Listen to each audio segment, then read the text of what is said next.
This video is a quick guide to Craftstore's features, as I've seen a lot of people are really confused and don't know how to properly use this extremely powerful add-on. Craftstore is probably the best add-on for any crafter, as it combines all of the features of Research Tracker, Research Assistant, Motif Trackers, it's got Recipe Tracker, Furnishing Plans, all of it. So, as well as enchanting and provisioning UIs. So here's basically a guide to the UI, because it's really not the best UI, but the power of the tool, the power of the add-on is what makes it worth running. So to get the UI, you may have a small icon in the corner or on your screen, which looks like a laurel wreath. I've personally disabled that, and then to get to the add-on, I use a keybind, which you can set to anything you want under Controls add-ons. Now to enable tracking, you first need to select your character. The list of characters is here. You click, so I'm currently on Audaith, so I click on Audaith, and then the list of characters is here. Unfortunately, this window is not movable. And then to track traits, motifs, or recipes, you need to click the checkboxes. So for example, I am tracking traits on all of my characters. If I didn't want to track traits, then I would just uncheck the box. I'm tracking motifs and motifs just on this character, and then I'm tracking recipes on these two characters, and then the others don't track recipes. Unfortunately, furnishing tracking, of the way it's set up in the API, you have to track furnishings and recipes together. They count as the same thing, so you can't. Unfortunately, I'm also tracking furnishings on this character, even though normally I would choose to only track them on Audaith, but it's the same thing.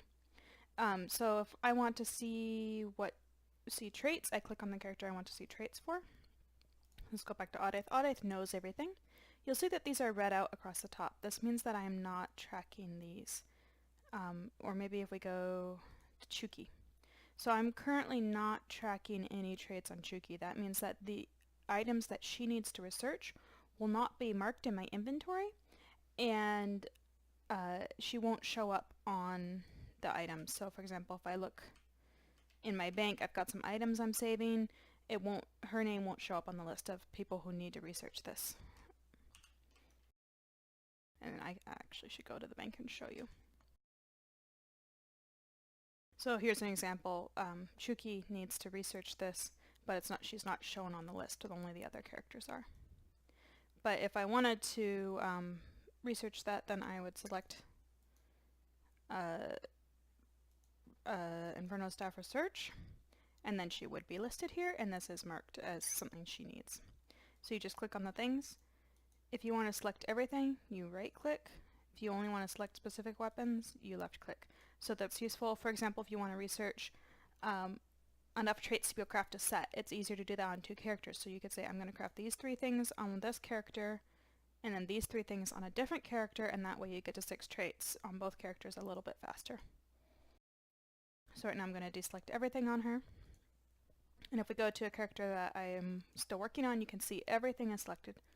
And then it's got X's where I haven't researched, pluses where I have something available that I could research on this character. On one of my characters, you can see this is showing it. Serener Greywatch has one of these in his inventory that Netta Brandsdaughter could research, so I could put that in my bank and research it. Another example would be if we look here on Paulos. I've actually intentionally crafted an item for her research, and it's in my bank, so you can see the bank icon on it. And it also shows which characters have not yet researched it, whether I'm tracking that research on it or not. So maybe I could choose to go, oh, this person needs it, I'm going to go track research on them. And again, you can see the mark in the inventory, and it also says who needs the research, so any items that need research. There's a few more things that you control in terms of tracking research. The first is you can control whether to mark here. So if you don't want it to mark the items in your inventory for any reason, you can uncheck this. And then mark set items. You can see that none of my set items here are marked, but I could mark them and then they would also be researched. Now I have item saver on them, so they still wouldn't show up in the research menu, but they would be marked. But I'm going to uncheck that because I don't want to research any of those. And duplicates as well. If I craft multiple, the same thing, because I want to craft down multiple characters, it's useful to have them all marked. So then the next part is motifs. So we're going to click back to Audaith here because it's a little easier to see on someone who knows some motifs. So this is the Motif Tracker. There's some checkbox here, hide, simple, high note, high crown. So if we unhide these, you can see these are all the simple motifs. Those are the ones that just come as one book, no pages. Then here's all my known motifs. These are the ones that come as individual pages, and I know the full motif, so I don't need any of these anymore. And then if I just want to see the ones I still need pages for, I hide known. And you can see these are the ones I still need are marked in red. The nice thing is that the tooltip here has the MM info, so I can quickly see, okay, how much is it going to cost me to finish, say, Telvanni motif. 10k, 22k, 30k, and just do the math from there. You can also show how it displays the icons, so light and robe, light and jack, you can see that changed a little. Heavy or medium, so those are the different icons, and they're not perfect, but they give you a little bit of an idea of how those are going to look once you craft them. The runes, this just brings up the rune UI, so if you want to quickly see what's required to craft a thing, this is the same as what you would see if you went to the station. So you can just look at here and it will show you exactly what you need to craft each thing. If I actually go over to the Rune Station, it's the same UI. There's craft, and then I would select the level I want, the quality, and then armor, weapon, jewelry, and then if I want to go back to the traditional crafting, this is useful if you want to research runes, because researching runes gives you experience. Of course, this character knows them all. You can do it this way. And then writs will be listed here if I had any. It also has the furniture here. So the furniture UI is not that great because you can't preview things. You need a different add-on to preview things, furniture preview. So I prefer to disable this when I'm doing furnishing crafting because furniture preview is kind of a buggy add-on and doesn't work that well for me. But when I'm doing crafting and extraction, it's great. The extract menu is also pretty great. You can refine all glyphs, refine all not crafted glyphs. So normally these are all uncrafted dropped glyphs. So normally I'd refine all those. If you've purchased glyphs to use on your armor, you obviously don't want to refine those, so you won't refine all available glyphs. And then you can also type in quantities. So if I want to craft 3 glyphs of magic, I can type the quantity up here. So that's all pretty useful. The provisioning UI is fairly similar. You can search. So if I want to say I want to make Orkasoga's Blood Price Pie, you can see here it is. And then it's in categories across the top. These categories are the vanilla categories for the items. So if you want to craft a ragu, you would click on this and you can see all the ragu you have. To click, it will just craft one. Right click, craft all of them, and then you can put in a quantity at the top as well. And then furnishing, it's the same kind of deal as the enchanting menu. It's not great, but it is there. I personally, again, turn off this option. And again, you could turn off this option. You go back to this UI and then turn off these 2 boxes. So that's my preference when I'm doing furnishing, but when I'm doing like making food, then I always have the Craftstore UI on. There's a few additional features. Here's the recipe list, so you can search all the recipes in the game, see which ones you have, and again, this works on any character. So if I want to go see, okay, does Tithikbika have any recipes, I can go click here and quickly see which recipes she's learned and which ones she doesn't learn. This is useful when you're plotting out, like, okay, I want to level provisioning on Tifthita.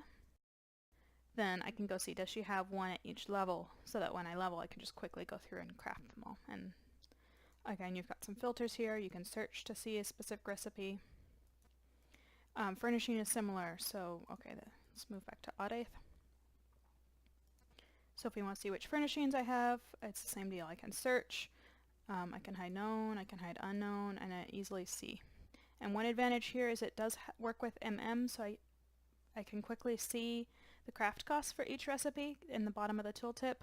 That comes from Master Merchant, that's not part of Craftstore, but it is pretty useful to have. There's a few more features. Again, research timers, so I can easily see when does my research end on this character and go through them all without having to change characters.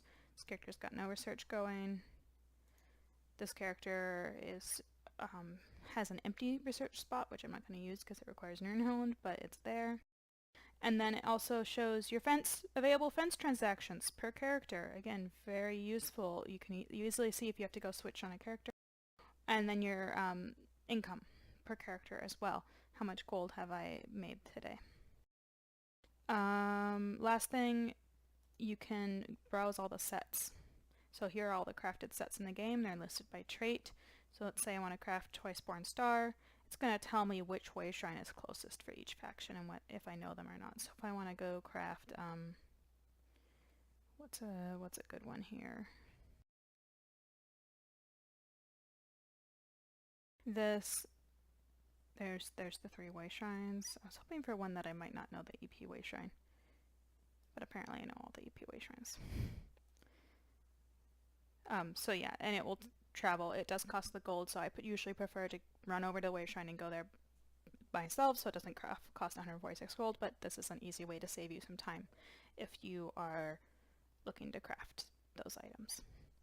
So yeah, that's pretty much the UI.